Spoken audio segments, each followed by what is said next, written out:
Ukraine में जंग का तीसरा साल चल रहा है और अब रूस की नजर एक ऐसे शहर पर है जो लगभग वीरान हो चुका है।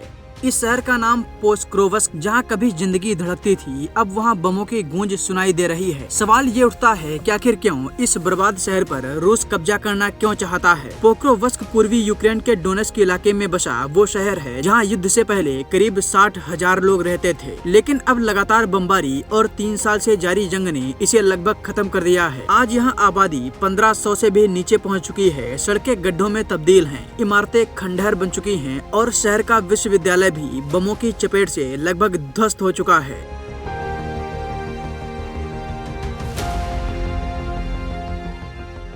लेकिन सवाल यही है कि जब यहाँ कुछ बचा ही नहीं है तो फिर रूस इस पर कब्जा करना क्यों चाहता है। दरअसल पोक्रोवस्क शहर एक शहर ही नहीं बल्कि एक रणनीतिक जंक्शन है। यहाँ से निकलने वाली सड़कें और रेलवे लाइनें पूरे डोनबास क्षेत्र को जोड़ती हैं। रूस इस इलाके को गेटवे टू डोनेट्स्क मानता है। अगर पोक्रोवस्क पर रूस ने कब्जा कर लिया तो क्रीमाटोर्स्क और स्लोवियांस्क जैसे बड़े यूक्रेनी शहरों का रास्ता खुल जाएगा।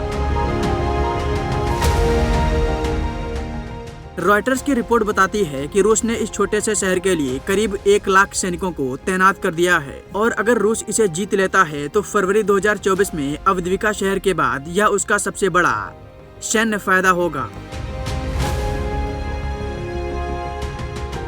पोक्रोवस्क के पास यूक्रेन की एकमात्र कोकिंग कोल खदान है जो देश की स्टील इंडस्ट्री की रीढ़ मानी जाती है। रूस जानता है कि अगर वह इस खदान पर नियंत्रण कर लेता है तो यूक्रेन की औद्योगिक ताकत को बड़ा झटका लगेगा। रूस और यूक्रेन की जंग की वजह से मेंटिनी वेस्ट कंपनी ने जनवरी में यहां खनन रोक दिया था, लेकिन अब रूस इस इलाके पर कब्जा करने की कोशिश कर रहा है। रूस इस बार सीधी लड़ाई नहीं लड़ रहा, उसने धीरे धीरे यूक्रेन को घेरने की रणनीति अपनाई है। छोटे छोटे यूनिट्स और ड्रोन के जरिए यूक्रेनी सप्लाई लाइन काटी जा रही है।